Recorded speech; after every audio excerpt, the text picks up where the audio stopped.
Bienvenue à cette première des 4 conférences qu'on va réaliser avec la Maison de la Rivière et de la biodiversité. On va parler du changement climatique et de l'impact que ça va avoir sur la biodiversité, notamment la biodiversité aquatique sur laquelle on travaille à la Maison de la Rivière. Et on va focaliser sur la région locale, voilà, le massif armoricain. Alors, merci à vous d'être ici en présentiel. Il faut savoir que toutes nos conférences vont être transcrites sous Internet via YouTube. Donc si vous voulez suivre les prochaines conférences, vous pouvez suivre via ce lien YouTube pour la suite. Alors, comme je vous disais, on va présenter 4 conférences qui auront lieu en 2022, tous les 3 mois, dans le centre Finistère. On voulait parler de tout ça, du climat, de la biodiversité et l'impact local que ça va avoir, mais on s'est vite aperçu qu'en une soirée, ce n'était pas possible de parler de tous les sujets. Donc on a décidé de couper en 4 parties nos interventions. Donc la première aujourd'hui va plutôt parler du climat et de rappeler qu'est-ce que c'est que le climat, quels sont les grands cycles climatiques, qu'est-ce qu'il y a eu dans le passé dans le climat. La deuxième conférence, elle, va être plus basée sur le futur. Qu'est-ce que vont nous apprendre les projections climatiques? Donc ça va utiliser des modèles climatiques qui sont développés récemment. Une troisième conférence qui, elle, va parler du lien entre le changement climatique et la biodiversité. Il faut savoir qu'il y a un lien qui est dans les deux sens. Le climat joue sur la biodiversité et la biodiversité joue sur le climat. Et enfin, on va parler de l'eau douce, chose importante qui va peut-être poser problème ici dans le Finistère dans le futur. Alors, vous pouvez vous poser la question, voilà, pourquoi la Maison de la Rivière organise-t-elle cette conférence? Eh bien, il y a 2 grandes raisons. Notre but, en fait, c'est de faire le lien entre les scientifiques et la société civile, donc vous. Et donc on est là pour alerter un petit peu et essayer d'anticiper au maximum les changements qui vont avoir lieu. Et pour cela, on se base sur 2 choses que vous avez peut-être entendu parler. Donc le rapport du GIEC, qui est le groupement d'experts sur le climat. Il faut savoir qu'ils ont sorti leur dernier rapport très récemment. Et il y a un autre rapport qui s'appelle l'IPBES, qui est l'équivalent du GIEC, mais pour la biodiversité. Donc les 3 premières conférences vont surtout être des résumés de ces 2 rapports qui sont extrêmement importants au niveau mondial. Autre chose, c'est que la Maison de la Rivière, à moyen terme, disons, va essayer de devenir un acteur local important sur ces questions de climat et de biodiversité. Donc on a 3 sujets sur lesquels on va travailler. Premièrement, c'est sensibiliser le grand public, donc comme ici ce soir. Deuxièmement, c'est former notamment les étudiants. Ça va se faire lors d'une école d'été qu'on va réaliser cet été sur le saumon et l'impact de l'homme sur le déclin du saumon.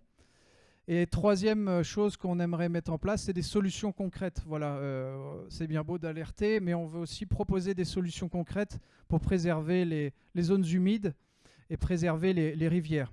Donc, qui sont des puits de carbone, des puits de biodiversité et aussi d'eau douce, bien sûr. Alors, en fait, ce qui nous a un petit peu alerté, c'est 2 choses lorsqu'on a épluché les rapports du GIEC et de l'IPBES. La première chose, c'est... alors, il y a beaucoup de choses sur cette partie de gauche, mais ce qu'il faut retenir, c'est qu'il va y avoir des changements dans le futur en termes de température, mais aussi en termes de précipitation.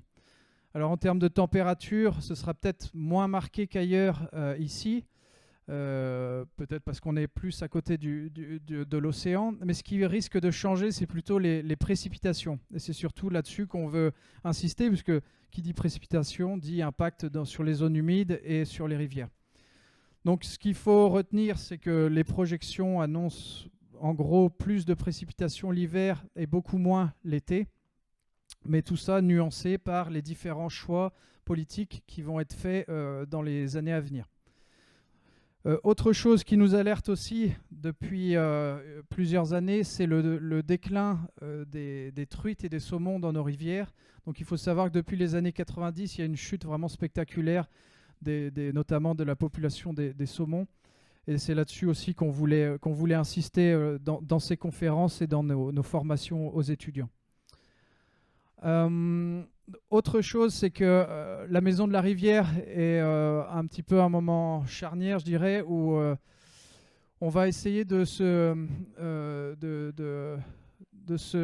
réapproprier la Maison de la Rivière, de proposer d'autres choses. Et donc, on a besoin de vous pour essayer soit de participer à l'association en tant que bénévole. Donc, si vous avez des connaissances sur le milieu naturel en général, ou si vous aimez partager avec les plus jeunes, eh bien, vous êtes les bienvenus dans notre association. Et il y a une autre manière de nous supporter, enfin de nous aider, c'est financièrement, voilà. Puisque depuis peu, en fait, l'association peut recevoir des dons à titre privé. Ces dons, vous pouvez les faire via des flyers qu'on va vous distribuer ou que vous avez peut-être déjà reçus. Ensuite, on vous donne un reçu fiscal et il faut savoir que c'est déductible à 66% des impôts. Donc, si vous avez envie de nous aider, eh bien, vous êtes les bienvenus. Alors, si je reviens aujourd'hui à notre conférence, il va y avoir deux personnes à intervenir, deux femmes, Marion et Juliette. Marion Devilliers, elle est membre de l'association de la Maison de la Rivière depuis peu. Elle est chercheuse à l'Institut danois de météorologie et elle est mathématicienne de formation, mais aujourd'hui elle va nous parler du climat et plutôt du climat passé. Et donc la deuxième intervention, c'est Juliette Mignot qui nous vient de Paris, de l'Institut de recherche et de développement. Elle est océanographe de formation et travaille sur le climat depuis longtemps.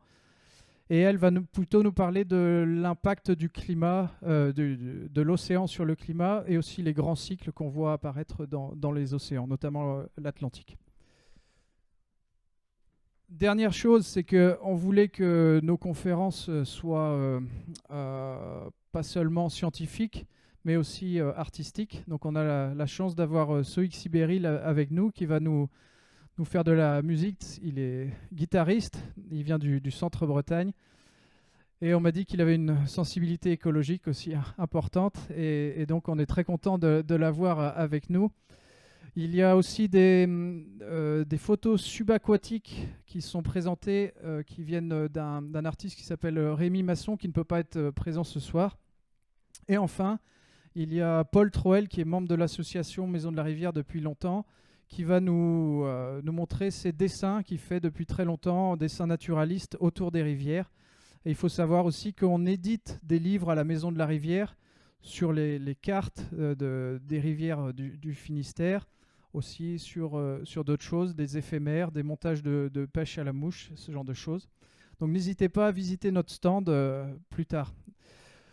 La soirée va s'organiser de cette manière. On va avoir une demi-heure de présentation avec Marion au départ. Vous allez pouvoir lui poser des questions ensuite. Ensuite, on va continuer avec Soïk Sibéril qui va nous faire de la musique pendant 20-25 minutes. On va reprendre la deuxième conférence avec Juliette pendant une demi-heure et on va terminer de nouveau avec de la musique. Donc on va essayer d'alterner musique et scientifique. Voilà, j'espère que vous allez apprécier cette soirée et surtout n'hésitez pas à discuter avec les intervenants ce soir, les intervenantes.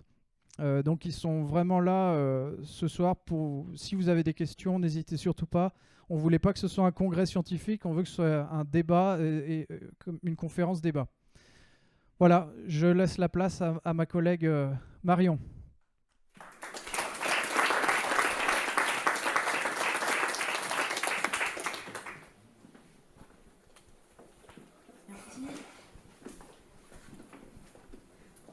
Merci. Vous m'entendez ?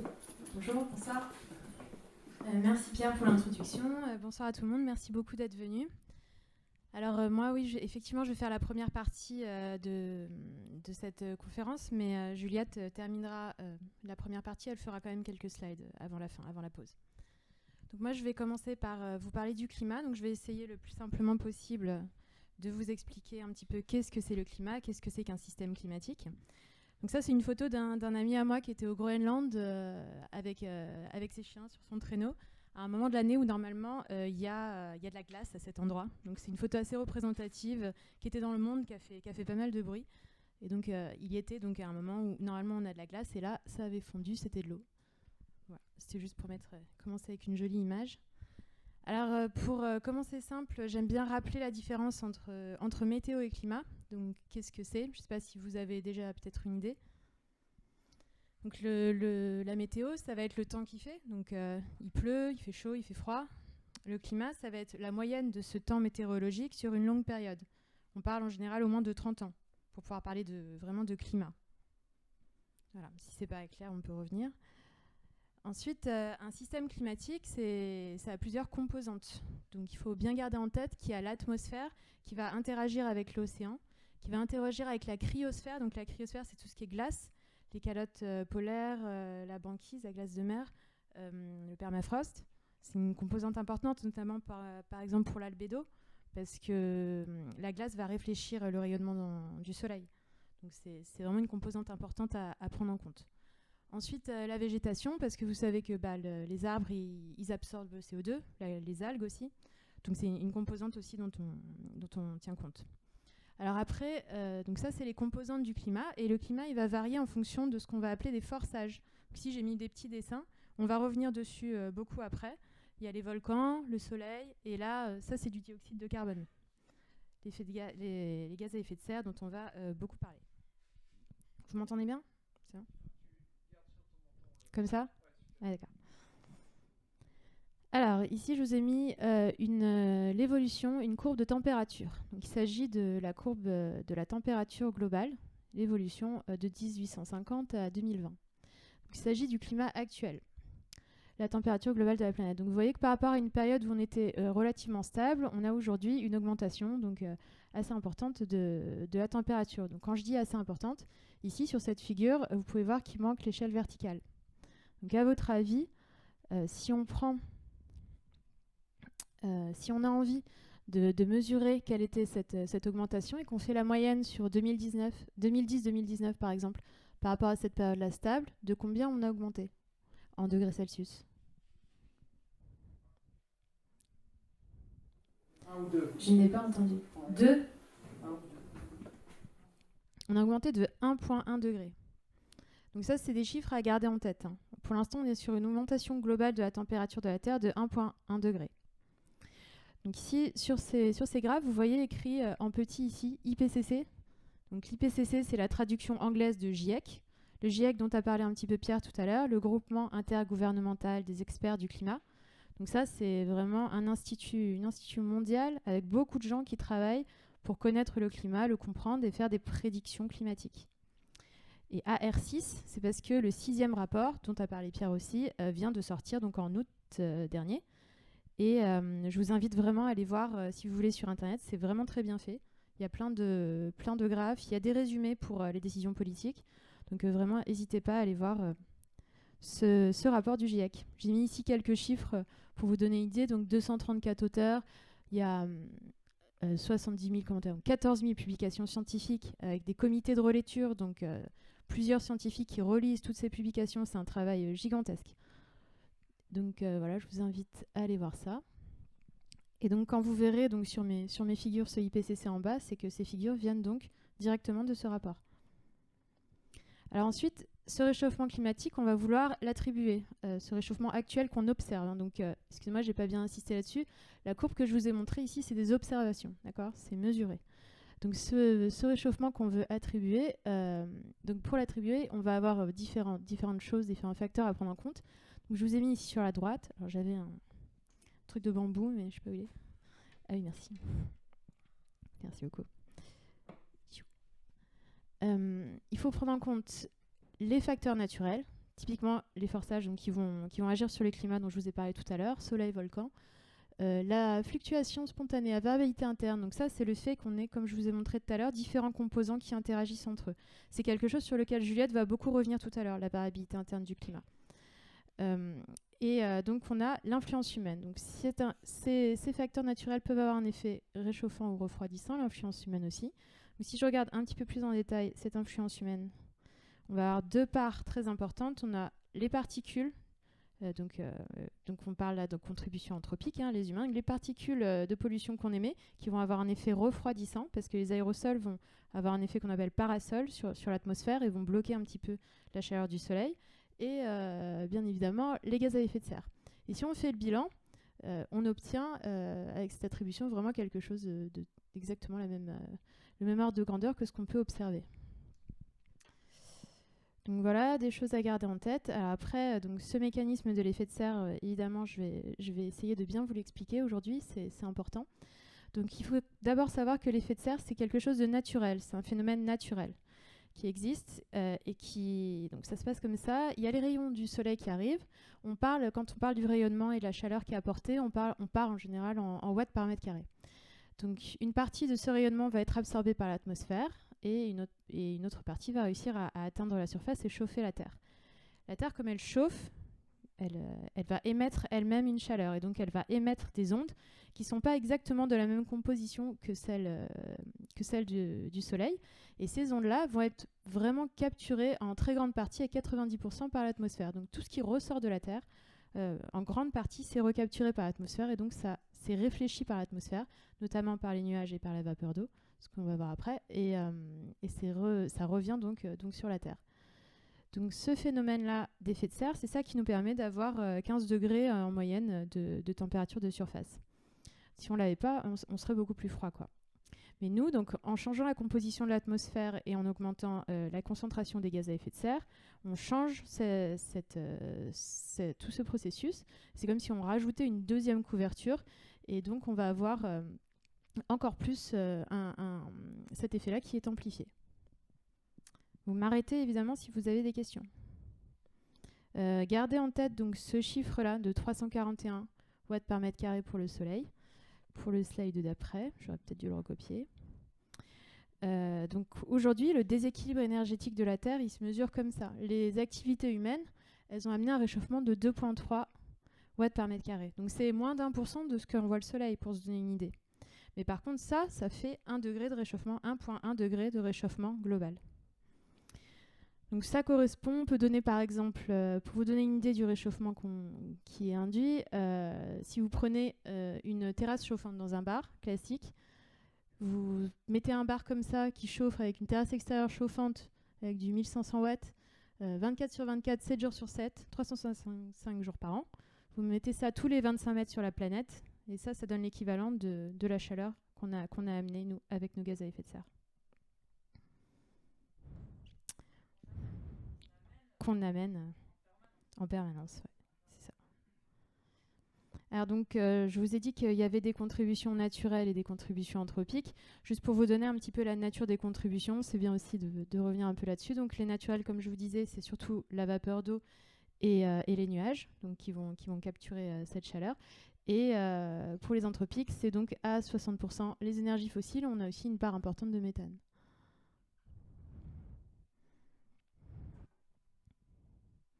Continue. Alors, ce gaz, ce CO2, ce dioxyde de carbone, on a des mesures directes de ce dioxyde de carbone. Voilà, il faut savoir qu'on est capable de le mesurer directement. Ici, je vous ai mis une photo de la station à Hawaï qui nous donne donc cette évolution de la concentration. On parle, ici, vous avez la concentration en ppm, c'est une façon de mesurer la concentration du CO2 qui est passée de 320 à 420, voilà, de 1960 à 2020, donc qui a augmenté d'à peu près 30%. Ça aussi, c'est des chiffres un petit peu à avoir en tête. Et on peut avoir aussi des mesures indirectes du CO2 pour remonter dans le passé. Alors ça, c'est assez chouette. C'est fait avec des carottes de glace. En fait, ils regardent la composition des bulles d'air qui sont dans ces carottes de glace qu'on va extraire. Et ça permet donc de retracer une évolution du CO2. On remonte jusqu'à 800 000 ans. Alors là, la courbe que je vous ai montrée juste avant, elle est ici. Donc on est plutôt dans ces ordres de grandeur. Donc tout ce qu'on a dans le passé, dans les 800 000 ans avant, c'était toujours inférieur à ce qu'on a à notre époque historique, au dernier siècle. Donc on avait des fluctuations de CO2, donc on était toujours à des niveaux plus bas que ce qu'on a maintenant, mais il y avait une fluctuation certaine. Donc le CO2, c'est les gaz à effet de serre, ça fait partie, comme je vous disais, des forçages, parce que ça va faire varier le climat. Et donc justement, ce climat, il a effectivement beaucoup varié. Donc ça, c'est une figure qui montre l'évolution de la température de maintenant, et on monte ici très très très loin dans le passé. Alors effectivement, évidemment, je veux dire, plus on va en arrière, plus il y a des incertitudes sur ces mesures. On a différentes choses qui nous servent à effectuer ces mesures, des carottes de sédiments, des carottes de glace, beaucoup de choses. Et je vous ai montré ici cette courbe parce que je trouve intéressant de voir que par exemple il y a 50 millions d'années, on était beaucoup plus chaud, la surface de la température était beaucoup plus chaude, mais on était à 12 degrés de plus que ce qu'on a maintenant. Et il faut par contre garder en tête qu'à ces différentes époques, on n'était pas du tout sur les mêmes configurations. Ça, c'était la planète à ces temps-là, donc les continents n'étaient pas du tout placés pareil. C'était quelque chose d'assez différent. Mais en tout cas, à cette époque où on avait une température plus importante, et bien ici, je vous ai mis, donc ça c'est un petit zoom de ce que je vous montrais juste le slide d'avant, je vous ai mis à la même époque les concentrations de CO2 dans l'atmosphère qu'on a pu reconstituer avec ce qu'on appelle des proxys, des carottes de sédiments, je crois. Et en fait, à cette époque-là, le CO2 dans l'atmosphère était beaucoup plus... Il y avait beaucoup plus de CO2 dans l'atmosphère. À cette époque-là où il faisait vraiment très chaud. Voilà, c'est pour donner une petite idée des variations du climat, de ce qu'on a eu par le passé. Vous pouvez évidemment me poser les questions que vous voulez. Une deuxième chose, à part ces gaz à effet de serre qui a fait varier le climat, qui est important à savoir, c'est donc tout ce qui est la théorie astronomique de Milankovitch. Ça consiste à parler donc de l'insolation, le Soleil. Donc en fait, la Terre, elle va avoir différentes trajectoires, différentes orientations par rapport au Soleil, et ça va aussi avoir un impact sur le climat. Ça va moduler le climat.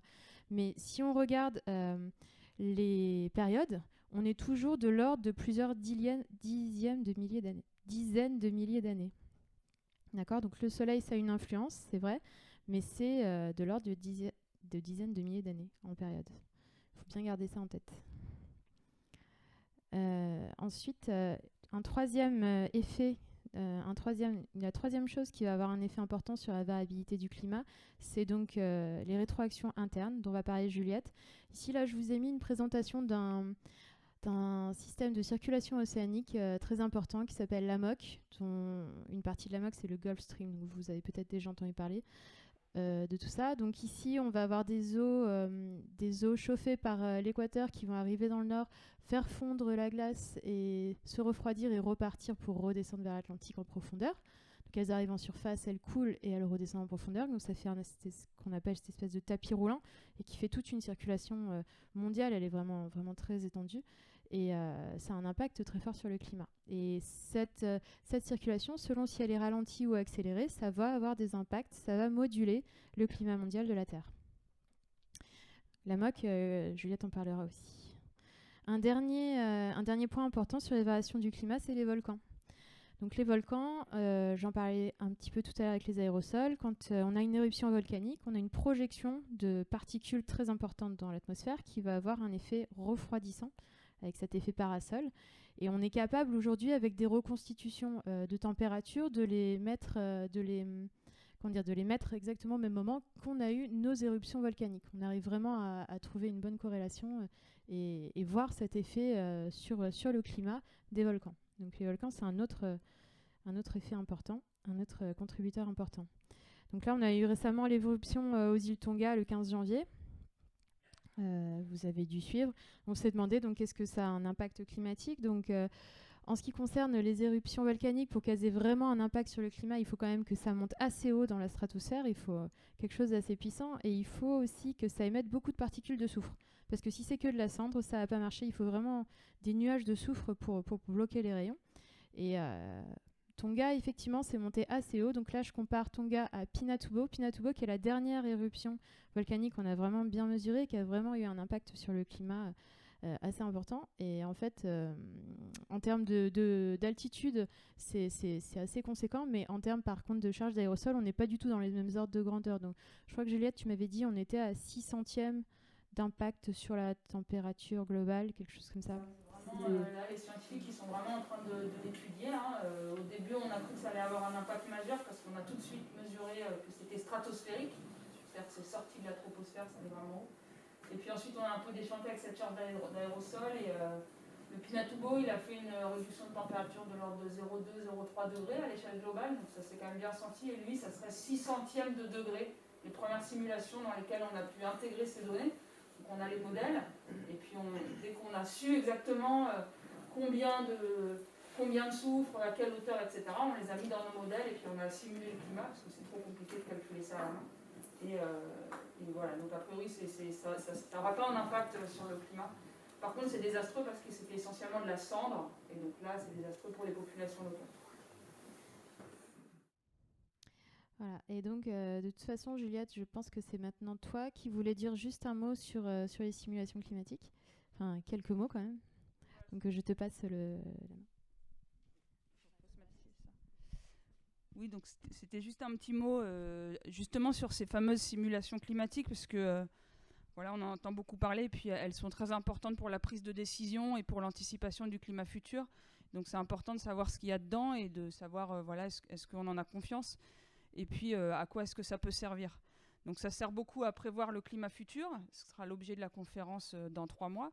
Mais simplement un petit peu comment est-ce qu'on fait un modèle de climat. Donc un modèle de climat, c'est une sorte de grand jeu vidéo que font les scientifiques. Donc essentiellement, on prend le système Terre, le système climatique tel que l'a décrit Marion, et on essaye de considérer toutes les composantes. Donc on a l'océan, la végétation, tout ce qui est glace, notamment la glace de mer, la banquise, et puis l'atmosphère. Et on découpe chacune de ces composantes en petits carrés, on les pixelise en fait. Et dans chacune de ces composantes, dans chacune de ces petits carrés, on essaye de comprendre ce qui s'est passé. Alors, quel outil on a pour essayer de comprendre ce qui s'est passé? Alors, évidemment, on a des équations. Donc là, on ne les voit pas très bien. Ça, c'est voilà, les chercheurs et les mathématiciens un peu théoriciens qui nous disent depuis des années, bah voilà, un fluide, comment ça fonctionne, un arbre, comment ça fonctionne, la glace, ça fond à telle température, etc. Donc, on a dans chacune de ces petites boîtes un paramètre température, un paramètre vent, un paramètre pluie, un paramètre composante de nuages, etc. Et puis, on dit un petit peu comment est-ce qu'il interagit avec celui de la boîte d'à côté. On lui dit, bah, si à côté, il y a du vent et que chez moi, il fait plus chaud, bah, chez toi, ça va venir chauffer. Et si chez toi, ça chauffe et qu'il y avait de l'humidité, bah, éventuellement, ça va faire de la pluie. Ou alors, ça va faire monter le nuage, ça va le faire descendre, etc. Donc, ils communiquent un petit peu comme ça. Le problème, c'est que, comme j'ai dit, on les découpe en petites cases. Et alors le problème, c'est que quand on veut faire des simulations de climat, on essaye d'aller loin dans le passé et loin dans le futur. Et donc les petites cases, on ne peut pas les faire trop petites parce qu'on en a énormément. Donc par exemple, moi, le modèle que j'utilise dans l'océan, juste l'océan horizontal, j'ai à peu près 300 cases pour aller d'est à l'ouest, enfin pour faire le tour du globe d'est à l'ouest. Et j'en ai 300 pour aller du sud au nord. Et ensuite, j'ai 75 niveaux sur la verticale. Donc déjà, rien que pour mesurer un jour, j'ai 300 x 300 x 75 données. Mais sauf que dans mon océan, parce que moi je suis océanographe, j'ai pas que de la température. J'ai de la température, j'ai du sel, et puis j'ai au moins 3 composantes de courant. Il peut aller à l'horizontale dans un sens, il peut aller vers le nord, et il peut aller du haut en bas. Et puis en plus, après, j'ai les biologistes qui me disent, bah oui, mais ton courant, il transporte aussi de l'oxygène, il transporte des nutriments, alors il faut que tu me mettes tout ça, etc. Donc j'ai à peu près une quinzaine de variables sur tous mes trucs là. Et puis ça, et bah, évidemment, je veux faire des simulations du climat, donc d'une centaine d'années. Mais j'ai envie de savoir un peu ce qui se passe mois par mois. Donc en fait, je travaille avec des énormes matrices. Et donc évidemment, on pourrait dire, bah, on veut qu'il soit le plus fin possible, en fait, ce modèle de climat. Mais il y a un compromis à trouver. Donc par exemple, est-ce que vous auriez un petit peu une idée de la taille à peu près de la maille que j'utilise pour mes simulations climatiques? C'est-à-dire l'information la plus fine que je peux avoir dans l'atmosphère. Vous voyez ce que je veux dire en termes de mètres ou de kilomètres? Donc, je sais pas, quelqu'un a une idée? 200 km. Voilà, alors on est sur du 100 km à peu près. Donc le modèle de météo que vous voyez pour faire vos prévisions météo, évidemment, il est beaucoup plus précis. Par exemple, à Roland-Garros, quand ils veulent savoir s'il va pleuvoir, ils arrivent à savoir sur le cours central ou sur le cours Suzanne-Lenglen, est-ce qu'il va pleuvoir. Mais eux, ils font ça le matin pour l'après-midi, donc ils peuvent se permettre d'être très précis. Nous, en climat, on ne peut pas, pour aller sur les temps que Marion a fait.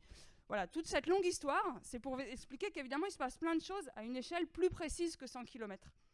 Et pour savoir ce qui se passe là, on a besoin de les observer. Donc c'est très très important. Et donc je veux vraiment insister sur le fait que modélisateur et climat et modélisateur et observateur en sciences du climat et en océanographie travaillent vraiment main dans la main. Et donc on a besoin d'aller observer ce qui se passe à très fine échelle, vraiment d'aller sur place. On voit pas très bien, mais là il y a ces gens qui sont sur une bouée océanographique en plein milieu de l'océan. Ils ont besoin de savoir ce qui se passe à cet endroit-là. Et en même temps, on regarde ce qui se passe à grande échelle et on essaye de faire des liens. Et comme ça, moi, ils vont pouvoir me dire, voilà, le nuage, le petit nuage ou le petit bosquet ou la forêt à l'échelle vraiment d'une région, tu ne peux pas l'avoir dans ton modèle, mais voilà ce qu'il aide à faire. Voilà l'humidité qu'il arrive à capter. Voilà ce qu'il peut faire en termes de température. Donc on a vraiment les deux et c'est capital. Et d'essayer de faire rentrer des informations très précises d'observation dans nos modèles qui sont finalement assez grossiers. Et donc, une fois que j'ai tout ça, j'ai aussi des choses que je ne sais pas encore intégrer dans mon modèle, ce que Marion a appelé des forçages. Donc, par exemple, le volcan, moi, je ne l'ai pas directement dans le modèle. C'est moi qui lui dis au modèle, attention, il y a un volcan, donc voilà, il s'est passé quelque chose. C'est moi qui dis au modèle, il y a du CO2 qui a augmenté. C'est moi qui dis au modèle, voilà ce qui s'est passé en termes solaires. Donc, on a tout un tas d'informations qui nous arrivent de l'extérieur, qu'on rajoute. Donc, c'est ça, c'est nos forçages. Et donc, c'est ça qui permet de faire un jeu vidéo. C'est ça que je disais tout à l'heure et je vais vous montrer tout de suite un exemple de jeu vidéo parce que ça, je peux le faire varier. Je peux dire, tiens, qu'est-ce qui se passerait si je mettais un soleil un peu plus fort? Qu'est-ce qui se passe si je mets mon volcan des îles Tonga, etc. Et alors, évidemment, vous imaginez que tout ça, c'est des gros ordinateurs. Donc, malheureusement, le modèle de climat, il ne tourne pas encore sur ce petit ordinateur-là. C'est vraiment des supercalculateurs. On fait partie des plus gros consommateurs, en fait, de ce qu'on appelle de CPU, donc de temps de calcul. Au niveau français, voilà, ils nous aiment pas trop au CNRS quand on arrive et qu'on leur dit on va faire un nouvel exercice pour bien comprendre le climat. Et puis voilà, après on en sort évidemment tout un tas de cartes et de statistiques. Donc là c'était une longue histoire, beaucoup plus longue que ce que je pensais, mais c'est pas grave. J'aime beaucoup ce transparent qui permet d'expliquer justement comment est-ce que vous allez dire à votre prochain dîner de famille. J'ai vu une conférence et je te promets que tout le réchauffement qu'on observe, c'est sûr qu'il est dû aux activités humaines. Alors, vous pouvez aller lire le rapport du GIEC, Marion a raison, il faut absolument aller le lire. Simplement, il fait 3000 pages et il est en anglais, donc c'est quand même pas évident. Et donc, sinon, on peut juste retenir cette figure qui me paraît capitale. Donc là, ici, il y a la courbe. Alors, j'ai pas remis l'échelle verticale à nouveau, mais Marion vous a très bien montré que là, on est à peu près à plus 1 degré. Et ça, c'est les températures observées que Marion vous a bien décrites. Et là, avec le jeu vidéo, on a fait 2 jeux vidéo. On a laissé le climat évoluer. En fait, on l'a pas fait qu'une fois, on l'a fait plein de fois. Et puis on l'a fait en France, mais on l'a aussi fait aux États-Unis, on l'a fait au Japon, on l'a fait en Allemagne. En fait, on aime bien chacun, les groupes de modélisateurs, développer nos propres modèles, un peu chacun dans son coin, parce qu'il y a des hypothèses quand même, justement, comment est-ce que tu mets, ce qui se passe dans la petite grille, etc. Donc chacun dans son coin, on met un petit peu nos informations. Et puis on simule le climat en mettant justement ces fameux forçages, à la fois les forçages qu'on appelle naturels. Voilà, oui, il y a des choses qui varient et qui font varier notre climat et qui sont naturelles. Il y a des modulations de l'irradiance solaire, il y a des modulations, il y a des éruptions volcaniques, etc. Et on met aussi la petite molécule chimique là qui représente le CO2. Donc là, pour le coup, directement les effets industriels et les effets humains. Et quand on met ça, alors il y a des modèles qui chauffent pas beaucoup, il y a des modèles qui chauffent beaucoup, mais si on fait la moyenne de tous les modèles, en gros, ils chauffent quand même très très très bien, comme les observations malheureusement. Alors ils refroidissent tous à cet endroit-là, et ça c'est justement le fameux volcan Pinatubo dont Marion vous a parlé juste avant. Donc ils arrivent ils reproduisent ce refroidissement, mais en fait ils réchauffent tout. Et puis après on fait la deuxième expérience, le deuxième jeu vidéo, et on met que les forçages naturels. Et donc on regarde comment, alors du coup ils varient les modèles, parce qu'on est en train de regarder ce que Marion disait tout à l'heure, des interactions entre des fluides, il y a de l'océan, il y a de l'atmosphère, donc tout ça c'est pas très stable, ça évolue autour d'une situation moyenne, mais voilà, à la fin on ne s'est pas réchauffé par rapport au début. Et donc voilà, ça pour moi c'est la démonstration voilà, le climat se réchauffe et c'est essentiellement dû aux activités humaines. Et je crois que c'est tout ce que je voulais vous dire avant de passer en musique. Oui, après je voulais juste insister en fait, que c'est vraiment vraiment dû aux activités humaines. Voilà. Un réchauffement de l'ordre de 1 degré, entièrement attribuable aux activités humaines, et les facteurs naturels sont négligeables dans ce qu'on observe. Voilà. Et c'est pas qu'on le croit, et c'est pas qu'on le croit qu'un petit peu en fait. C'est vraiment des résultats scientifiques qui sont à la base du dernier rapport du GIEC. Voilà, merci. À tout à l'heure.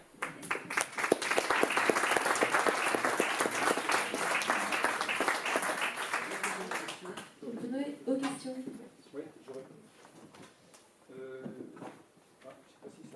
faut C'est bien sûr, parler bien. devant. Faut bien parler devant, d'accord.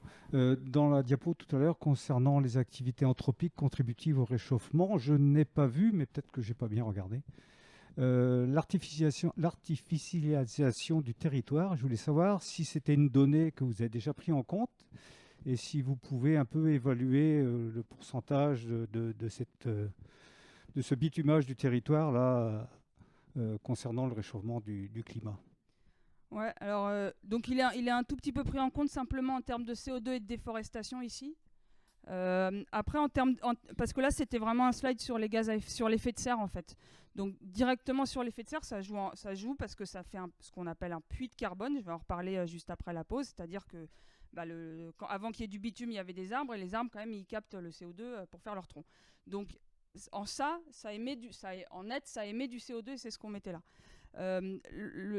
Et donc il n'y a pas directement l'effet du bitume. Par contre, une chose c'est que à nouveau dans nos modèles de climat, en tout cas pour essayer d'attribuer, c'est pareil. On n'a pas évidemment l'évolution de l'occupation des sols n'est pas interactive. C'est ce qu'on appelle un forçage à nouveau. Parce que notre modèle, il ne sait pas que là, on a décidé de couper la forêt. Enfin, c'est difficile de lui faire calculer ça tout seul.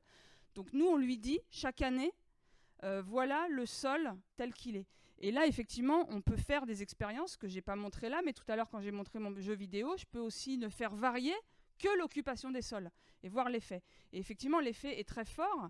L'effet est très fort notamment en termes d'albédo. C'est-à-dire l'albédo, c'est la capacité d'un corps, n'importe lequel, à renvoyer. À renvoyer un rayonnement. C'est quand on se voit dans un miroir. Et en fait, une forêt, essentiellement vue de l'espace, c'est noir. Donc en fait, quand les rayonnements arrivent, ça fait du frais en fait, parce que ça absorbe toute la chaleur et ça l'utilise ensuite pour faire la forêt. Alors qu'un sol nu, ça renvoie en fait tout de suite les rayons et donc on le sait très bien, il fait beaucoup plus chaud sur du bitume que ne serait-ce que sur de la verdure, même si on n'est pas sous l'arbre. Donc ça, on voit très bien cet effet-là, mais c'est un petit peu différent. Vous voyez ce que je veux dire, que directement l'effet de serre qui était l'objet de cette illustration ici. Donc en fait, raisonner globalement, mais agir localement, ce serait mieux aussi. Ah bah alors oui, alors j'en parlais. Il faut agir à toutes les échelles en fait. On est face à un système où, voilà, je vous encourage à agir à toutes les échelles. Ça veut dire chez vous, dans votre ville, avec votre bulletin de vote, et voilà, et d'encourager tous ceux que vous connaissez qui sont un peu au-dessus à agir aussi.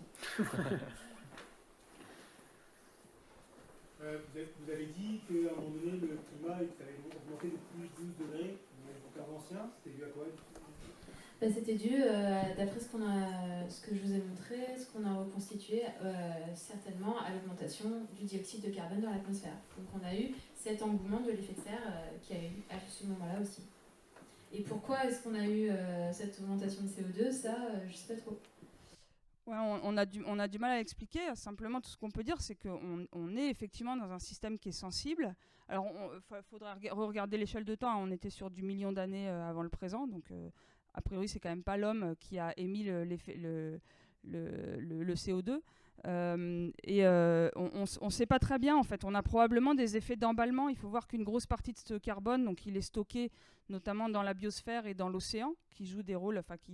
Et donc, après, on a des systèmes d'emballement du système où on peut avoir des dégazages rapides et on ne sait pas très bien, en fait, pourquoi ça a varié comme ça de façon naturelle.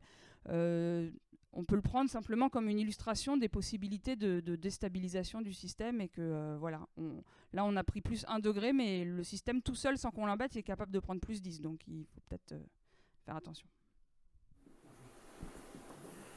Et justement,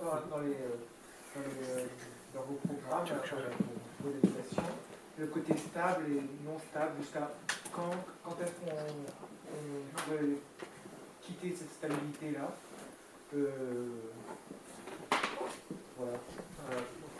Voilà. Si, vous êtes assez clair. Il y a eu un film il y a quelques années, voire 10 ans maintenant, là, qui s'appelait Le jour d'après.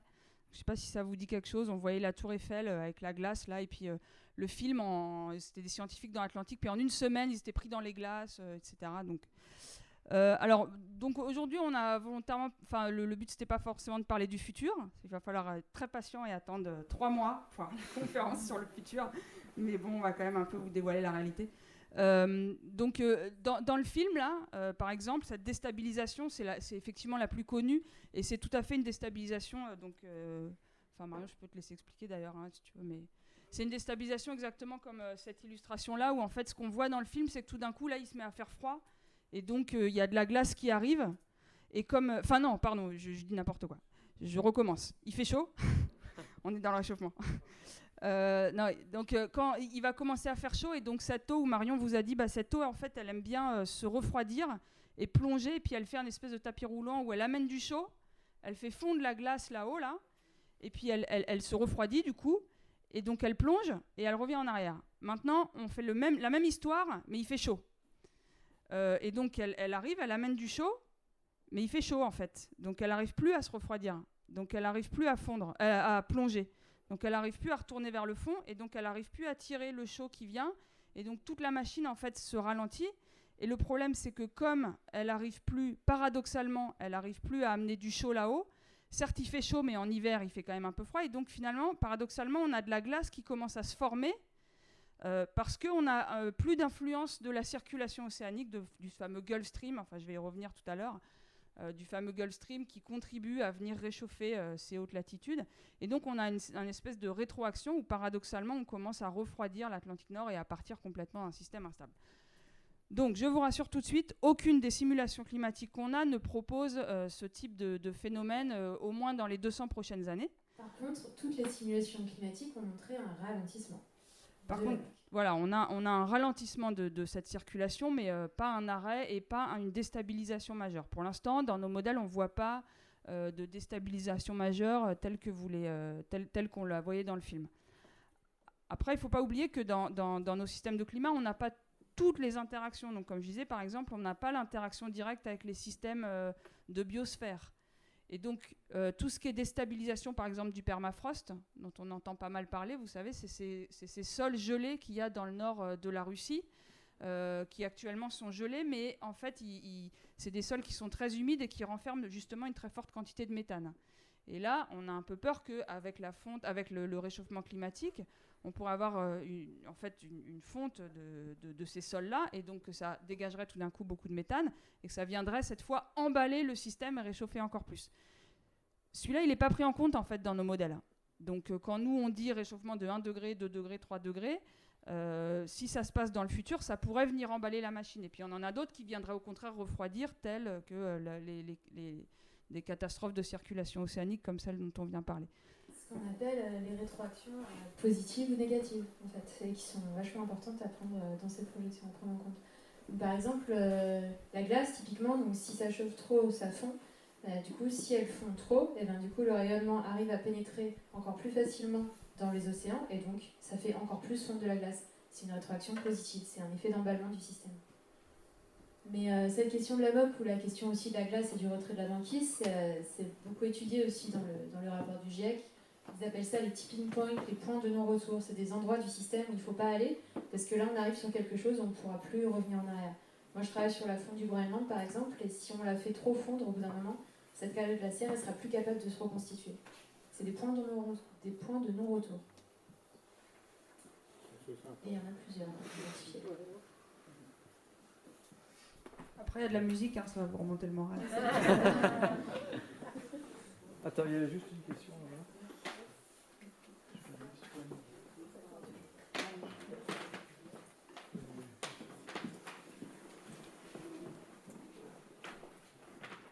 Bonsoir. Moi, c'est par rapport à l'effet de serre. Il y a un truc que j'ai pas bien compris. Enfin, je vois quand je rentre dans une serre, il fait chaud, quoi. Mais est-ce que l'effet de serre, parce que du coup, est-ce que l'effet de serre, je dois le comprendre comme un miroir réfléchissant, comme une masse thermique qui va conserver de la chaleur et la restituer lentement, ou comme, j'ai du mal à voir vraiment ce qui se passe dans cette couche-là et comment cette chaleur, est-ce qu'elle est restituée, captée, etc. Enfin, je sais pas comment le. Ouais, non, mais c'est pas évident. C'est normal. Donc c'est pas un miroir. C'est vraiment un phénomène en deux temps. On a notre planète qui vit dans l'espace avec une énorme étoile qui est pas très loin, qui s'appelle le Soleil, qui chauffe tout ce qu'il y a autour, dont nous. Donc voilà, le premier élément, c'est que nous, on vit là et le Soleil nous chauffe. D'accord ? Donc il nous envoie ces rayons. Bon, il se trouve qu'on vit dans une planète où il y a une atmosphère, donc ces rayons, quand ils arrivent, au début, ils traversent tranquillement l'espace, puis ils arrivent dans la troposphère, la stratosphère, la troposphère. Donc là, il leur arrive éventuellement tout un tas de choses. Il y en a une partie qui est absorbée, il y en a une partie qui est réfléchie, parce que les nuages, là, pour le coup, c'est un coup du miroir. Le nuage, il joue un petit peu le rôle de miroir, donc il y en a une petite partie qui repart tout de suite.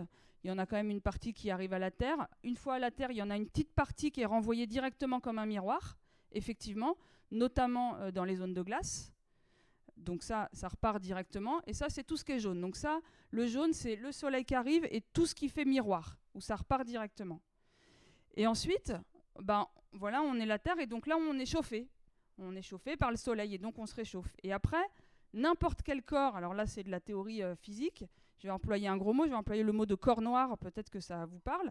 N'importe quel corps, que ce soit cette chaise, que ce soit ce radiateur ou que ce soit notre musicien, une fois qu'il s'est chauffé, il chauffe ce qui est autour de lui. Il a tendance à s'équilibrer thermiquement avec ce qui est autour de lui. Donc il y a une partie de sa chaleur qui repart. D'accord ? Et ça, c'est tout ce qui est rouge. Et ça repart dans toutes les directions, partout, tout simplement parce que la Terre, elle a une certaine chaleur et elle renvoie une partie de sa chaleur à son espace environnant, comme n'importe quel corps autour de nous. D'accord ? La seule chose qui est différente, c'est que, et à nouveau, là, c'est vraiment de la physique, ce rayonnement-là, il n'a pas les mêmes propriétés que celui-là. En fait, il n'a pas les mêmes longueurs d'onde. C'est un peu comme si on avait des ondes radio qui arrivaient et des micro-ondes qui repartaient. D'accord ? C'est vraiment ça, c'est vraiment que la chaleur et la lumière, ça se mesure en termes de longueur d'onde, enfin ça se caractérise en termes de longueur d'onde, et le rayonnement solaire, il a certaines propriétés, et le rayonnement du corps noir, donc le rayonnement du corps qu'on re-rayonne, il n'a pas les mêmes propriétés, c'est pas exactement la même chaleur si on veut, c'est pas exactement les mêmes ondes. Et pourquoi c'est important ? C'est important parce que dans notre atmosphère, il se trouve que la plupart des gaz, et donc notamment la vapeur d'eau et le CO2, ils sont transparents pour ces longueurs d'onde-là. Ça veut dire que ces longueurs d'onde-là, elles arrivent à le traverser tranquille. Et par contre, ils ne sont pas transparents pour ces longueurs d'onde-là. C'est un peu comme si vous mettez des lunettes magiques. Vous savez, parfois, il y a des lunettes qui filtrent certaines couleurs. C'est exactement ça. C'est que la vapeur d'eau, elle va filtrer le rayonnement sortant, mais elle ne filtre pas le rayonnement entrant. D'accord ? Et donc, c'est comme ça, on a une espèce de couverture qui empêche le rayonnement sortant de trop sortir. Et donc, il reste piégé là. Et il nous chauffe. Et c'est la même chose qui se passe dans la serre. Hein. Le soleil, il arrive à chauffer d'un côté, mais par contre, le verre, il est en partie transparent à une partie des rayonnements qui repartent dans l'autre sens. Voilà. Et ensuite, donc ça, cet effet de serre, il est naturel. Mais ensuite, quand on rajoute des gaz à effet de serre dans l'atmosphère, c'est juste comme si on rajoutait une couche. Et donc, c'est juste qu'on augmente ce 85% et on le passe à 86, 87, 88, 89%. Donc on augmente cette couverture, mais finalement on ne change rien de ce qui se passe dans le jaune en fait. C'est vraiment juste cette couverture verte ici, enfin cette couverture du rayonnement ressortant. Ça va, j'ai pas été trop jargonneuse.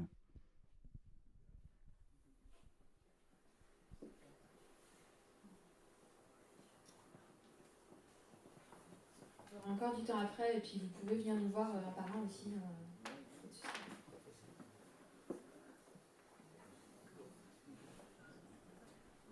Merci à vous.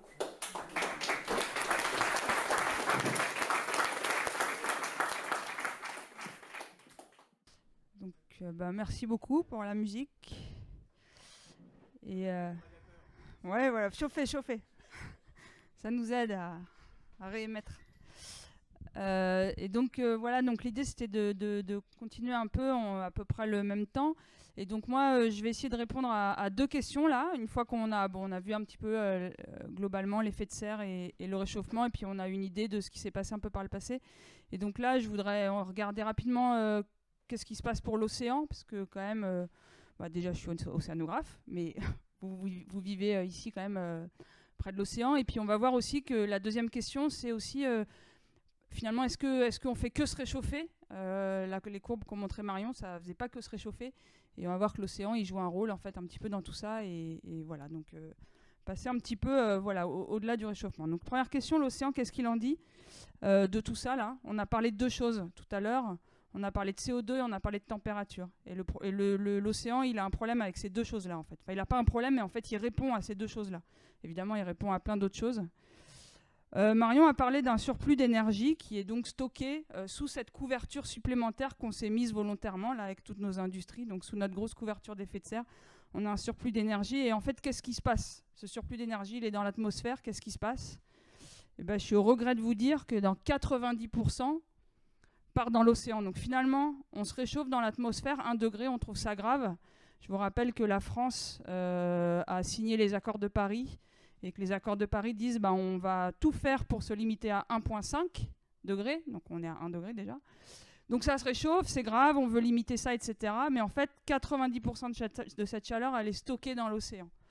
Donc on a vraiment l'océan, lui, il se réchauffe aussi autant, et comme il est beaucoup plus gros, avec une capacité thermique beaucoup plus grande, finalement, il peut stocker beaucoup plus de chaleur. Alors c'est super, hein, c'est notre allié parce qu'on se réchauffe que de 1 degré grâce à l'océan. Mais évidemment, ça a des conséquences, notamment pour les écosystèmes.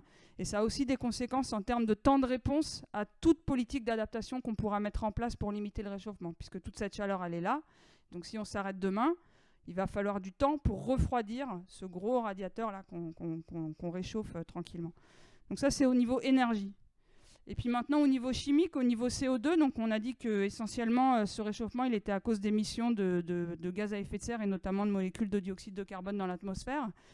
Et en fait, ce dioxyde de carbone, avec les 420 parties par million dont a parlé Marion, celle qu'on arrive à mesurer, en fait, c'est que la moitié de ce qu'on émet. Parce que dans tout ce qu'on émet, il n'y en a que la moitié qui reste dans l'atmosphère.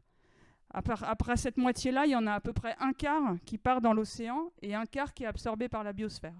Donc absorbé par la biosphère avec une croissance des arbres et toute la biosphère et le stockage dans les sols, qui est capable de nous aider finalement à essayer de contrer cet effet de serre.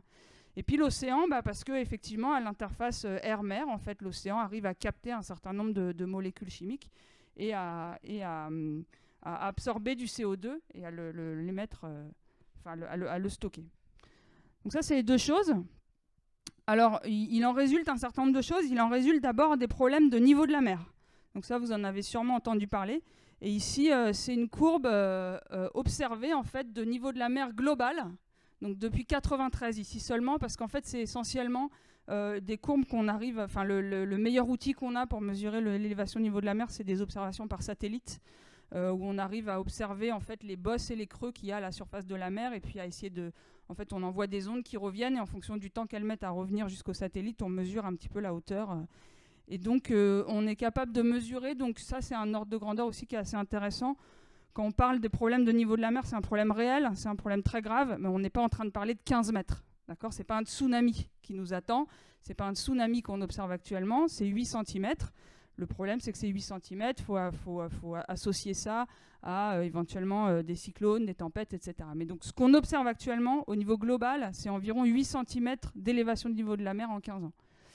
Alors, pourquoi alors ce truc bleu, il ne devrait pas être là, parce que pourquoi le niveau de la mer augmente, à votre avis?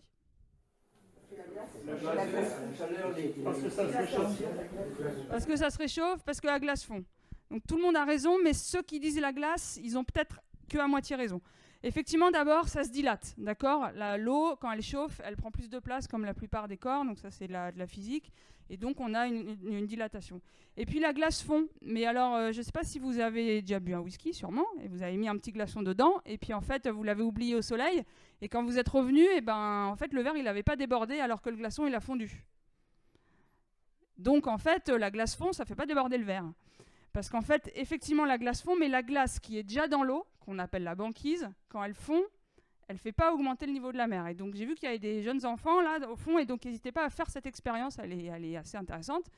Donc, encore une fois, vous faites ça, vous prenez de l'eau, alors pas avec un whisky, vous faites ça avec du jus d'orange, ou du jus de pomme local, et vous mettez un glaçon, vous marquez le niveau, et puis vous allez vous promener, vous revenez, et puis vous faites un pari avec tous les copains de la classe.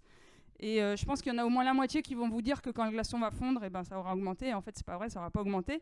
Et en fait, ça augmente que si le glaçon, au départ, il est posé à côté et que petit à petit, l'eau du glaçon qui fond rentre dans dans le verre. Donc en fait, c'est essentiellement les glaciers qui sont actuellement soit au Groenland, c'est exactement ce que Marion a étudié, ou en haut des montagnes, qui fait augmenter le niveau de la mer.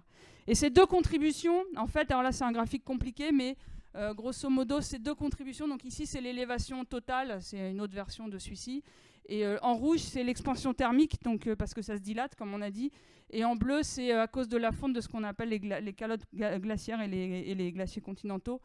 Et donc c'est quasiment moitié-moitié en fait. Si on somme ces deux-là, ça fait la courbe en haut, et donc c'est à peu près le même... Enfin non, en fait, je dis n'importe quoi, c'est simple, c'est surtout les calottes et un petit peu l'expansion thermique. Pardon, c'est 2 tiers les calottes et 1 tiers l'expansion thermique qui fait augmenter le niveau de la mer. D'accord ? Et donc vous vous rappellerez de cette petite blague que le glaçon, lui, ne fait pas augmenter le niveau de la mer.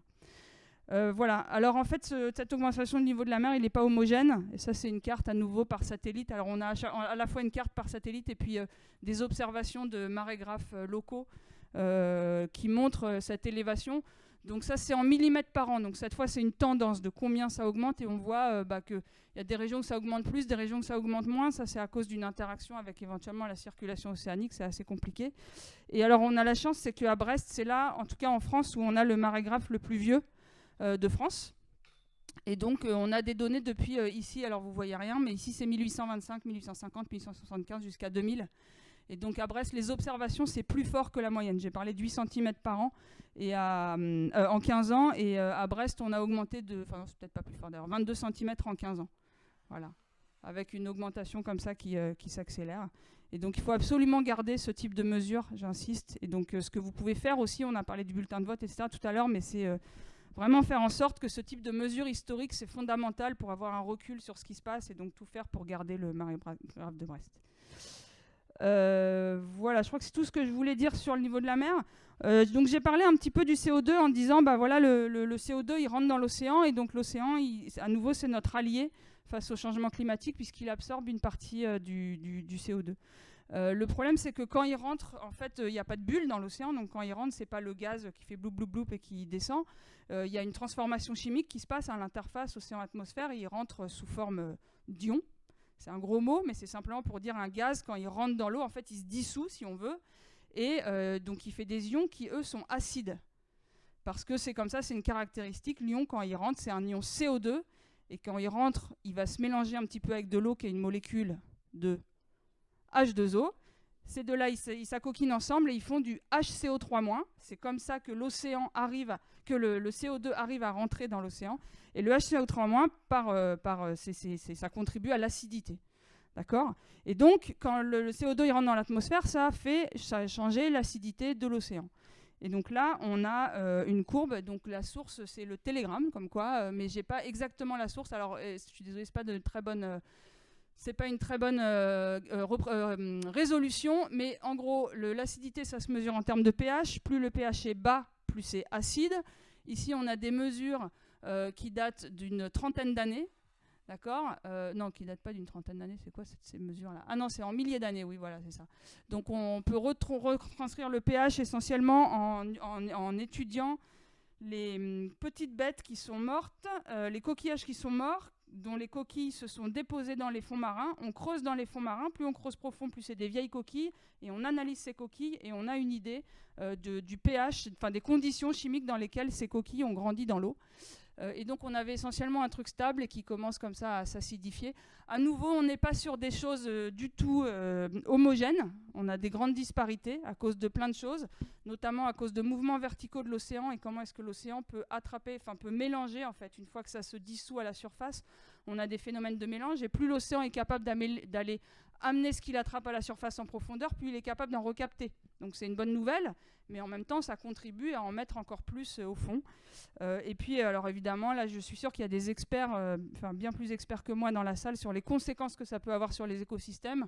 Et là, c'est à nouveau simplement une petite infographie qui montre, donc ici, c'est un poisson, et donc qui montre la différence entre des zones de cartilage et des zones qu'ils ont appelées ici ossifiées, donc tout le squelette du poisson. Et plus on va par là, plus on la fait grandir dans une eau acide. Et donc on voit que voilà, simplement le poisson, il se développe différemment. Il se trouve qu'il a, me demandez pas pourquoi, il a plus d'os, peut-être que tu sais Pierre d'ailleurs, mais en tout cas voilà, très clairement. Et je ne parle pas des coraux, et je ne parle pas des coquillages, etc. Donc c'est le deuxième effet sur l'océan, c'est l'acidification des océans qui a donc capté une partie du CO2.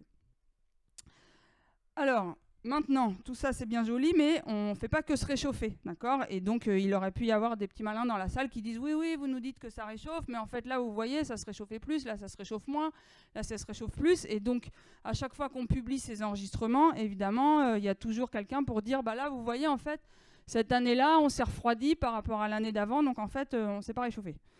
Alors il y a deux réponses à ça. Il y a une première réponse que Marion a donnée, qui a dit ce qu'on appelle le climat, c'est des temps longs. D'accord ? Donc on regarde des moyennes, on regarde éventuellement des variations par rapport à des temps longs. Et donc là, on peut quand même pas. Voilà, on voit bien que sur des temps longs, on a quand même tendance à se réchauffer. La deuxième chose, c'est qu'on va parler donc effectivement de fluctuations qui sont éventuellement plus ou moins naturelles d'une année sur l'autre. Mais avant de parler de fluctuations, oui, alors je peux réinsister sur mon message, excusez-moi, j'avais oublié que j'insistais, en disant que le changement climatique n'implique pas que chaque année va être plus chaude que la précédente. On a des fluctuations qui sont naturelles. Elles existaient d'ailleurs déjà dans les années 1900 et dans des années encore précédentes. On a des fluctuations naturelles. Et il n'implique pas non plus un taux de réchauffement constant, parce qu'on va voir qu'on a tout un tas de rétroactions dans le système qui peuvent ralentir ou accélérer ce réchauffement climatique. L'autre chose, c'est qu'on peut regarder maintenant cette courbe de réchauffement qu'on a regardée depuis tout à l'heure, on peut la regarder sous forme spatiale. Où est-ce que ça se réchauffe? Donc finalement, cette courbe-là, c'est donc ici c'est 2000-2019, donc c'est cette décennie-là. Si on fait la moyenne de toute cette carte, on arrive à ce point-là. D'accord? Et j'aurais pu faire cette carte chaque année. Donc ça, c'est la carte du réchauffement par rapport à la période qu'on appelle pré-industrielle, avant la révolution industrielle, avec des couleurs qui vont de moins 2 degrés à plus 2 degrés, là, grosso modo. Et il y a des régions qui se réchauffent plus, des régions qui sont moins, et on a dit en moyenne, ça fait plus 1. Alors, qu'est-ce qu'on voit sur cette carte? Ça se réchauffe plus où? En haut? En haut, ça s'appelle le nord, quand même, pour les climatologues. Vous me faites un peu mal, là. Donc, en haut et sur la Terre. D'accord ? Je ne sais pas si vous voyez sur les continents. Sur les continents, c'est assez facile à expliquer. Hein, finalement, l'océan, il absorbe une partie de l'énergie et il a une capacité thermique. Donc, en fait, il y a une partie du réchauffement en surface qui est absorbée à l'intérieur. Et la Terre, elle se réchauffe en superficielle et elle absorbe moins. En fait, elle se réchauffe elle-même directement. Puis voilà, ça se réchauffe directement. Et au nord, qu'est-ce qui se passe au nord ? Au nord, en fait, ça se réchauffe aussi au sud, mais au sud, c'est tout gris parce qu'on n'a pas de données, parce qu'on n'a pas très bien mesuré depuis la période pré-industrielle, c'est trop froid, on n'y va pas. Et donc au nord, en fait, ce qui se passe, c'est qu'on fait fondre de la glace. Et en fait, d'habitude, la glace, donc j'ai dit tout à l'heure, il y a deux choses qui jouent le rôle de miroir quand j'ai eu la question, notamment la glace. Et donc dans les zones de glace, en fait, on a une sorte de rétroaction. D'une part, il fait froid parce qu'on est aux latitudes polaires, donc on reçoit moins de rayonnement du soleil. Mais en plus, on a un effet de miroir, parce que la glace, elle réfléchit directement ces rayons jaunes là qui arrivaient. Et donc finalement, ça aide à maintenir un climat froid. Et donc plus il y a de la glace, plus il fait froid. Et plus il fait froid, plus il y a de la glace. Et le problème, c'est que quand on fait réchauffer tout ça, on commence à faire fondre la glace. Et on perd cet effet d'albédo. Et donc on se réchauffe parce qu'il y a l'effet de serre. Mais en plus, dans ces régions-là, on se réchauffe encore plus. Parce que cette fois, la chaleur est capable d'intégrer les surfaces terrestres et l'océan. Et on n'a plus cet effet de miroir. C'est ce qu'on appelle l'amplification polaire. Et donc, c'est le fait que dans les pôles, on a un effet d'emballement, un petit peu les rétroactions dont parlait Marion tout à l'heure, et ça se réchauffe encore plus que d'habitude. Et alors, il y a aussi quelque chose quand même qui se passe sur cette carte, qui a fait beaucoup. Alors là, donc moi, en tant qu'océanographe, quand on a vu cette carte, en fait, j'ai eu du travail pour 10 ans et je travaille encore là-dessus. C'est qu'il y a un endroit où ça se refroidit, en fait. Et là, c'est une vraie question. On ne sait pas très bien. Alors probablement, effectivement, on a parlé tout à l'heure de cette circulation thermohaline. Ça, c'est une autre petite vision. On n'a pas parlé de circulation thermohaline, pardon, on a parlé d'AMOC. Pardon ? Non, c'est bon, ouais, je continue. C'est un peu le même mot, hein, c'est cette circulation qui a tendance à circuler là dans l'Atlantique, qui nous amène des eaux chaudes de l'équateur, qui traverse un peu tout ça, et qui ici vient se refroidir, et puis qui ramène du froid, qui se refroidit, et puis qui ramène du froid en profondeur. Et en fait, il y a eu un article qui a fait beaucoup de bruit. C'est pour ceux qui sont bilingues, ça veut dire ça veut dire en fait un arrêt exceptionnel de la circulation océanique. Et donc ils ont montré cette courbe ici, donc ça de 1850 à 2100, où on voit l'intensité de cette circulation qui a effectivement tendance à diminuer. Et donc ça expliquerait qu'on amène moins de chaud dans l'Atlantique Nord. Et donc, paradoxalement, alors que tout le monde se réchauffe, l'Atlantique Nord, il a plutôt tendance à refroidir. Donc, c'est une explication possible. Alors là, je vais faire un petit aparté pour dire, c'est la question que vous vous posez tous, c'est est-ce que le Gulf Stream va s'arrêter? Parce que quand même, c'est important ça de savoir. Je suis sûre que vous posiez la question et que vous n'osiez pas la poser. Et donc j'y réponds. Alors malheureusement, j'y réponds en anglais parce que j'aime bien ce dessin et il vient du dernier rapport de l'IPCC qui n'a pas encore été traduit en français. Mais donc la réponse, c'est non. C'est non pour plusieurs raisons. Parce qu'en fait, ce qu'on appelle vraiment le Gulf Stream, c'est la partie de cette circulation-là que j'ai décrite plusieurs fois, mais c'est celle qui passe vraiment ici, là, le long des côtes de Floride et américaines, et éventuellement, on peut dire qu'il va jusqu'ici. Et donc, en fait, ce qu'on voit, c'est qu'effectivement, probablement, dans un monde plus chaud, toute cette circulation, elle se ralentit. Mais finalement, on a beaucoup de choses qui se passent ici au nord, avec beaucoup de choses qui ralentissent. Mais là, finalement, ça ralentit beaucoup moins parce que c'est aussi fortement dû au vent et à la rotation de la Terre qui va créer ces mouvements de vent ici à cet endroit-là. Et donc, en fait, le Gulf Stream va s'affaiblir, mais il ne va pas s'arrêter. Il va s'affaiblir et ça a des conséquences sur le climat, notamment avec ces refroidissements, ces modulations éventuellement de la température de l'océan, mais il ne va pas s'arrêter. Voilà. Donc on ne va pas, a priori, aucun modèle de climat, ça répond un petit peu à la question de tout à l'heure. Par contre, c'est une des explications pour ce refroidissement. Une des choses que je voudrais dire aussi, pourquoi ça c'est intéressant aussi, parce que ça se passe en partie à vos pieds, et donc j'ai trouvé ça intéressant peut-être on pourrait réfléchir un petit peu à savoir comment est-ce qu'on sait tout ça et comment est-ce qu'on le mesure. J'ai dit tout à l'heure, les océanographes et les modélisateurs, même s'ils font des projections, ils ont besoin de plein de mesures. Et donc je voudrais vous annoncer que juste devant chez vous, à votre porte, les scientifiques, donc ici ça c'est dans le nord, c'est vers le Groenland, ici on voit le Groenland, ici c'est le nord du Canada, ça c'est ce qu'on appelle la mer du Labrador, l'Islande, l'Écosse, et donc là on est un peu plus au nord que chez nous. Mais on a mis tout un tas de courantomètres ici. Alors on ne les met pas au milieu parce que c'est trop profond, donc on les met là le long des côtes. Donc tout ça, c'est des instruments qui sont là et qui restent en permanence. On a les mêmes à ce qu'on appelle à 26 degrés nord, là ici, donc en plein milieu de l'Atlantique. On en a tout du long comme ça. Ceux-là, ils sont là depuis près de 15 ans. Ceux-là, ils sont là depuis à peu près 10 ans. Et ils restent là tout le temps et ils nous permettent d'avoir ces mesures. Le seul problème, c'est que 15 ans et 10 ans, c'est assez court en fait, pour voir vraiment si on a des changements. Mais à nouveau, voilà ce qu'on peut faire aussi pour militer. C'est important de connaître et d'arriver à mesurer ça. Et voilà, ça, c'est vraiment des figures de recherche là, que je vous montre, que nous, on utilise dans nos articles pour vous montrer un petit peu comment est-ce qu'on travaille et à partir de quelles données est-ce qu'on travaille. Voilà, et pour revenir sur ce fameux refroidissement, donc j'ai parlé de la circulation océanique et je voulais juste vous dire que là, je vais vous montrer une série, c'est vraiment des articles scientifiques qui sortent dans des choses comme Nature ici. Et les dates, là, c'est 2015-2020. Donc ça, c'est un article de 2020 qui disait non, en fait, ça vient de l'océan Indien. Ensuite, il y a eu un article 2021 qui a dit non, ça vient de l'atmosphère. Et puis, finalement, un des derniers articles en date, enfin, ou presque, il date de 2020, il dit ça vient de drivers multiples. Donc comme ça, au moins, tout le monde est... Voilà, c'est juste pour vous montrer qu'en fait, on ne sait pas, ça fait partie des questions de recherche.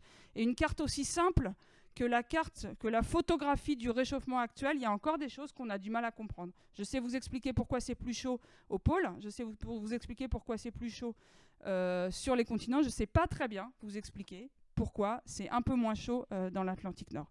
Ça fait partie des sujets de recherche. Alors justement, pour reparler du réchauffement dans l'Atlantique Nord, enfin de l'Atlantique Nord, j'ai voulu essayer de changer. Alors là, je vous fais un petit exercice mental. On change un peu de représentation. La première figure ici, c'est la même que celle qu'on regarde depuis tout à l'heure. Simplement, vous avez peut-être vu ces représentations dans la presse. C'est un Anglais qui a eu l'idée de dire, finalement, les gens, d'ailleurs, vous pourrez nous dire si vous êtes d'accord avec lui, les gens, peut-être que quand ils viennent, là, qu'ils prennent sur leur temps libre le vendredi soir pour venir écouter quelqu'un sur le climat, ils n'ont pas envie de voir des courbes parce que ça fait un peu court et ça fait un peu scientifique. Et finalement, c'est peut-être mieux de représenter ça avec des couleurs. Et là, plus c'est bleu, plus c'est froid, plus c'est rouge, plus c'est chaud, et ça montre l'évolution de la température globale. Et il dit, en fait, ça parle mieux, on voit bien. Et vous avez peut-être vu, notamment à la COP, à Glasgow, etc., il y avait plein de gens qui avaient ne serait-ce que des masques avec ces couleurs. Il a fait des chemises, il a fait des cravates, il a fait des affiches, il a décoré des bus, enfin bon, il a fait tout un tas de choses. Il a été décoré par la reine d'Angleterre, enfin bon, voilà. C'est une célébrité dans son pays. Et il a un site internet dans lequel on peut cliquer et puis représenter ce réchauffement pour chacun de ces... pour chez nous, en fait, pour les différentes villes.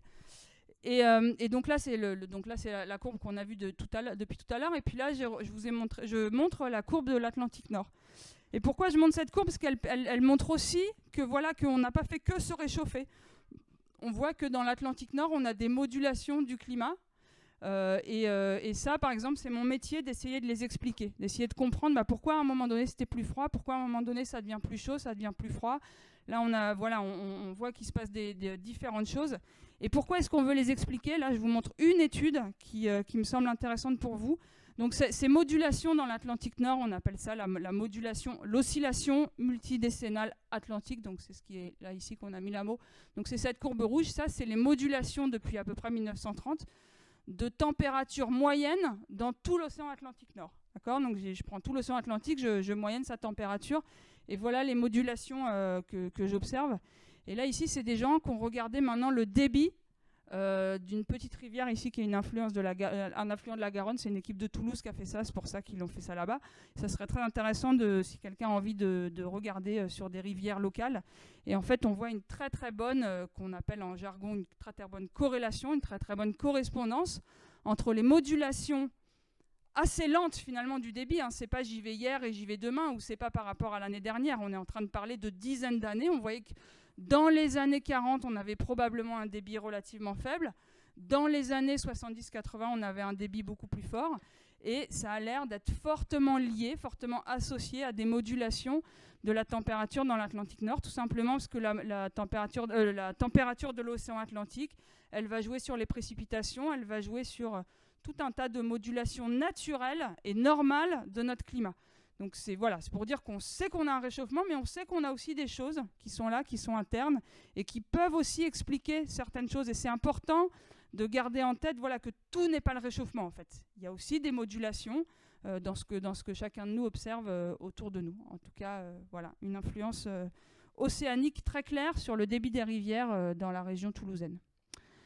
Et puis l'autre chose que je voulais dire aussi, c'est que notre climat et notre rivière, là, donc là c'est pareil, en fait, c'est beaucoup plus compliqué que simplement la température de l'Atlantique Nord. Et là, c'est un petit peu la même chose. C'est des modulations qu'il y a de l'intensité de notre fameux anticyclone des Açores, qui est ici, et la dépression d'Islande. Donc ça, ceux qui aiment bien regarder la météo, là, les prévisions météo, on nous parle toujours de cette dépression d'Islande et anticyclone des Açores. Et puis, en fonction de leur position, on nous dit il y a des tempêtes qui arrivent plus au nord, des tempêtes qui arrivent plus au sud. Ceux qui font un peu de voile, etc. aussi, ou de toutes sortes de choses. Et donc, on sait qu'on a aussi parfois cette dépression qui est relativement faible, et puis parfois, elle devient beaucoup plus forte. Et puis parfois, ici, l'anticyclone, il est plus faible, et puis parfois, il est plus fort. Et puis, un anticyclone et une dépression, c'est des changements de pression. Et finalement, le vent, il aime bien passer à travers, en fait. Quand la dépression est plus forte et l'anticyclone est plus fort, ça fait un vent plus fort qui a traversé l'Atlantique. Ça nous amène plus de précipitations, notamment sur le nord de l'Europe. Alors que quand on est dans ce sens-là, on est un peu plus mou, et puis on a plutôt des précipitations sur le sud de l'Europe. Et pourquoi j'en parle? Parce qu'en fait, voilà comment varie cette chose-là. Ça, c'est l'évolution temporelle depuis les années 70, où cette année-là, on était fortement dans cette situation-là. Cette année-là, on était fortement dans cette situation-là. Et en fait, c'est intéressant parce que là, vous voyez, il n'y a pas eu tous les années 40 qui sont un peu plus chaudes, toutes les années 70 qui sont un peu plus froides. Ici, on a des variations très fortes d'une année sur l'autre. Et c'est simplement pour vous expliquer que dans la modulation du climat, on va avoir le changement climatique. Donc lui, il est très long, puis on sait à peu près comment il marche. On va avoir l'influence de l'océan, qui est sur une échelle de temps de l'ordre de la décennie, où on essaye de comprendre comment il marche. On est peut-être en train de le perturber, de le refroidir plus que ce qu'on voudrait, mais en tout cas, il marche doucement et il nous amène des décennies plus chaudes, des décennies plus froides, plus pluvieuses. Et puis par-dessus ça encore, on a après plein de fluctuations beaucoup plus rapides, y compris, et ça c'est aussi dans le climat. Et donc tout ça se superpose. Et puis je finirai avec celui que vous connaissez probablement, ce qu'on appelle un mode de variabilité climatique, donc une grande perturbation du système qui nous fait tous varier. Est-ce que cette carte vous dit quelque chose? Pas du tout. Le Niño, voilà, exactement. Donc le Niño, donc là c'est une carte où on voit l'Amérique du Nord et l'Amérique du Sud.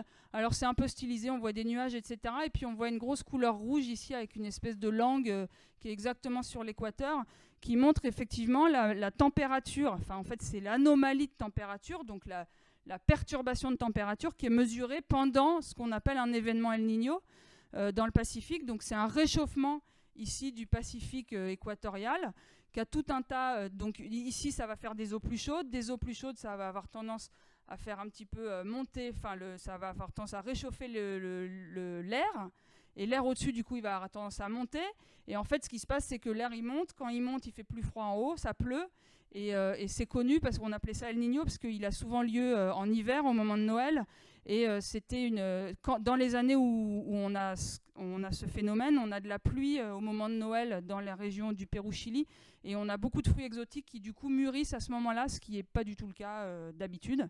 Et donc voilà, c'est l'enfant Jésus qui nous amène un peu de richesse et de fraîcheur et de fruits exotiques au moment de Noël. C'est pour ça que ça s'appelle, qu'au départ ça s'appelait El Niño. Bon voilà. Et alors, je vous en parle pourquoi ? Je vous en parle à cause de ce type de courbe. Donc ici, on voit depuis les années 70, la courbe rouge, c'est ce fameux El Niño. Donc en 72-73, on a eu une forte anomalie comme ça. Et puis, donc on regarde que la courbe rouge pour l'instant. Dans les années 70-75, au contraire, on avait l'inverse. Donc quand on a l'inverse, on a plutôt du chaud de l'autre côté. Donc on a plutôt de la pluie en Australie, c'est quand on est dans El Niño, de la pluie en Australie et de la sécheresse au Pérou. Il faut savoir aussi que quand on est dans El Niño, c'est là où on a les forts incendies en général en Australie, parce qu'au contraire, on a moins ces eaux chaudes, elles sont plutôt vers l'est et pas vers l'ouest. Donc on a ce balancement entre les deux. Et en fait, là, par-dessus, en bleu, on a montré la température globale de la Terre, des océans. D'accord ? Et donc la température globale, alors on voit qu'elle suit très très bien les événements El Niño, et c'est pour ça qu'on parle énormément de El Niño, c'est qu'on a une très forte correspondance. Donc il y a une partie de nos perturbations naturelles qui nous viennent du Pacifique, en fait, parce que le Pacifique il est tellement énorme qu'il arrive à moduler la surface, la température à la surface de toute la Terre. On a quand même un petit décalage temporel de quelques mois, en fait, qui permet aussi, éventuellement, parfois on entend dire, bah voilà, probablement l'été prochain sera relativement frais. Relativement, c'est par exemple si on sait qu'on a déjà mesuré un El Niño très très fort, bah on sait que 5 mois chez nous, alors c'est le contraire, là ça va être plutôt chaud, 5 mois plus tard, ça va contribuer à du plutôt chaud. Mais ça contribue, en plus des anomalies océaniques que j'ai dit tout à l'heure, en plus des anomalies atmosphériques que j'ai dit tout à l'heure, et voilà un peu le métier du climatologue qui essaye de se dépatouiller entre tout ce qui vient de l'effet de serre qu'on a dit tout à l'heure, et puis toutes ces modulations internes. Et j'ai presque fini. Je reviens sur mes petites couleurs parce que je les aime bien. Et là, j'ai donc été sur ce fameux site. Et j'ai sorti les mêmes. Donc là, on a la globale, là, avec son réchauffement depuis tout à l'heure. Là, on a la France. Et puis là, on a Brest. Alors, on n'a pas des mesures depuis, vraiment fiables depuis 1900. Donc, ça a commencé en 1950. Donc 1 degré par siècle, on peut dire oui mais ça c'est la température globale, c'est bon, c'est pas chez nous quand même. Donc la tendance sur la France c'est 1,5 degré par siècle, donc la France se réchauffe plus que la moyenne globale. Il y a des zones qui se réchauffent moins et la France se réchauffe plutôt plus, donc 1,5 degré par siècle. Brest à peu près la même chose, 1,5 degré par siècle. Donc vous voyez que plus je vais à petite échelle, plus je ressens des petites fluctuations évidemment à cause de toutes les petites influences dont j'ai parlé. Et puis voilà, en fait on est là. Là ça c'est la température globale, à nouveau on est là. Puis il y a plusieurs chemins pour le futur, donc vous en parlerez la semaine prochaine et puis c'est à nous de choisir le bon maintenant. Voilà, je vous remercie. Dans 3 mois, ouais, pardon.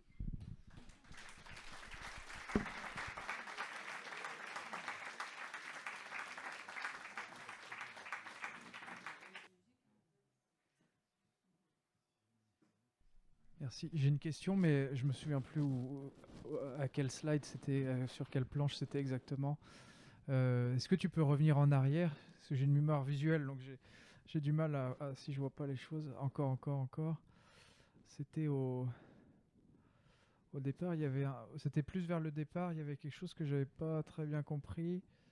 Ouais, c'est sur l'histoire de l'AMOC là. Est-ce que tu peux reprendre un petit peu plus loin? Ouais, voilà, ici. Ouais. En fait, c'est difficile à voir qu'est-ce qui est en surface et qu'est-ce qui est en profondeur. Et je me dis que c'est peut-être pas clair pour tout le monde. Ouais, alors en fait, ça marche ça? Ouais. En fait, c'est assez compliqué cette histoire de Gulf Stream parce que c'est vrai qu'on nous demande toujours est-ce que le Gulf Stream va s'arrêter.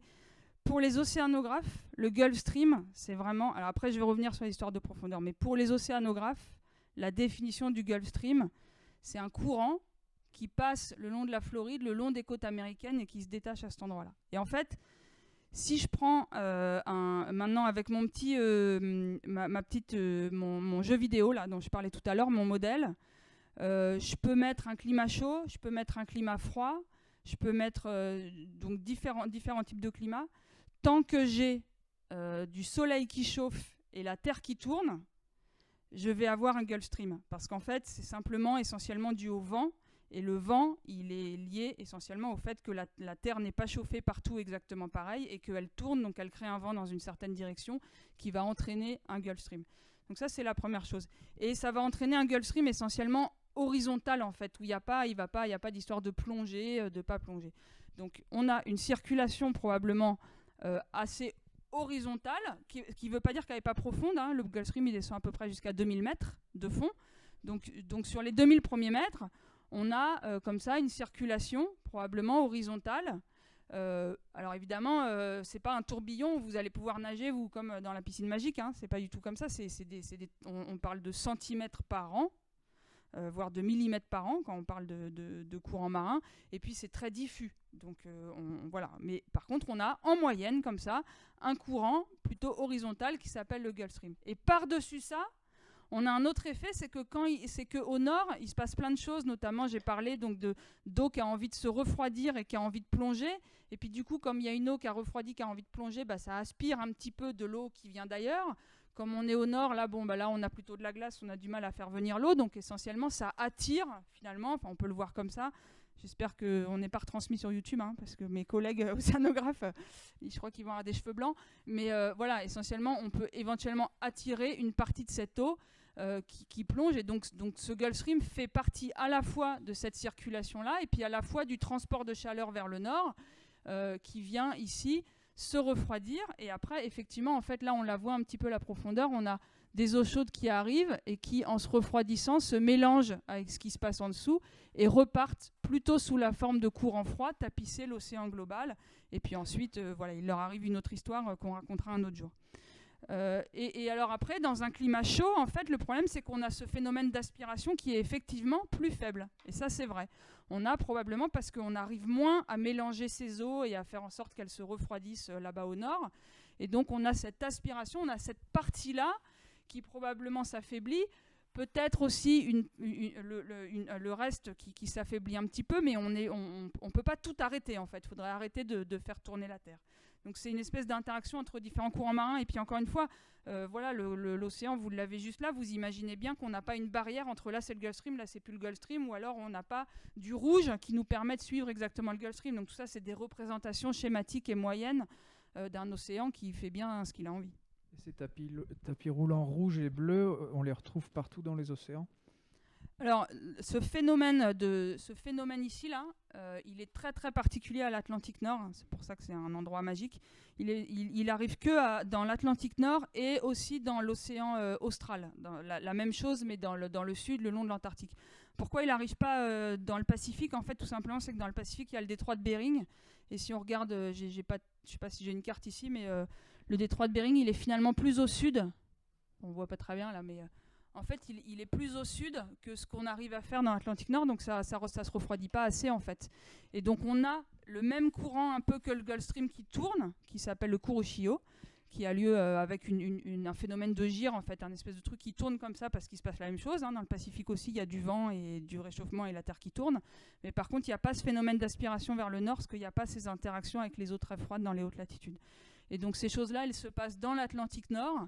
Et elle se passe aussi probablement à certains endroits de l'océan austral où il se passe des choses assez différentes. Parce que je vous le dis quand même, l'océan austral, il est vraiment super parce que c'est le seul océan qui peut faire le tour de la Terre. Et donc c'est pour ça qu'il lui arrive des choses très particulières. Et c'est le seul endroit où les vents peuvent faire le tour de la Terre. Voilà. Mais je trouve ça beau, j'aime bien moi.